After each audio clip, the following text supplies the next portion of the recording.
ખેરાલુના મંદરોપુર અને વૃંદાવન મહાદેવ ખાતે સાતમ આઠમના મેળા ભરાયા।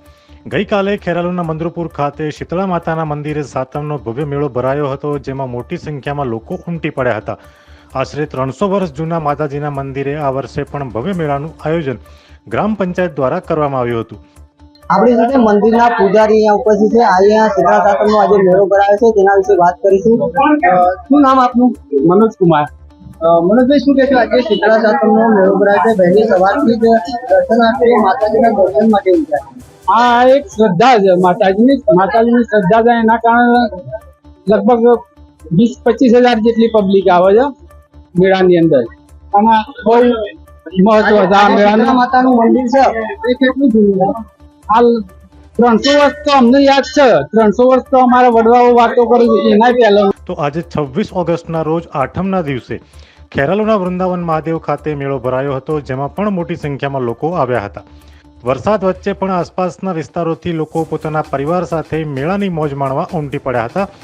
ખેરાલુ બસ ડેપો દ્વારા વધારાની બસોનું આયોજન કરવામાં આવ્યું હતું અને ખેરાલુ પોલીસે પણ સારો એવો બંદોબસ્ત રાખ્યો હતો। એકંદરે શાંતિપૂર્ણ માહોલ વચ્ચે બંને મેળા યોજાયા હતા। વૃંદાવન મેળા ખાતે વૃંદાવન પેટ્રોલ પંપ દ્વારા બાઇકો માટે ફ્રી પાર્કિંગની સુવિધા પણ આપવામાં આવી હતી। સાથે જ મેળામાં આવેલ જનતાએ પોતાના અભિપ્રાયો પણ આપ્યા હતા। અહેવાલ જીગર મેવાડા, મંદરોપુર, ખેરાલુ।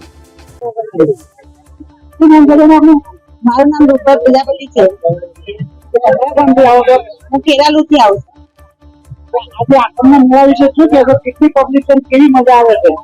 આઠમના મેળા વિશે તો ખેરાલુમાં લગભગ 2 મેળા ભરાતા હોય છે દર વર્ષે, અને તે સાતમ આઠમનો મેળો ભરાય છે। અહીંયા આઠમનો મેળો છે અને તે વૃંદાવન મહાદેવ ખાતે આવેલો છે। અહીંયા હજારો સંખ્યામાં ઉમટી પડે છે અને નાના છોકરાઓને ચકડોળ કે રમકડા કે બધું મળી રહે છે મેળામાં, અને બધાને ખૂબ મજા આવે છે। આજુબાજુના ગામડાવાળા પણ મેળામાં એન્જોય કરે છે।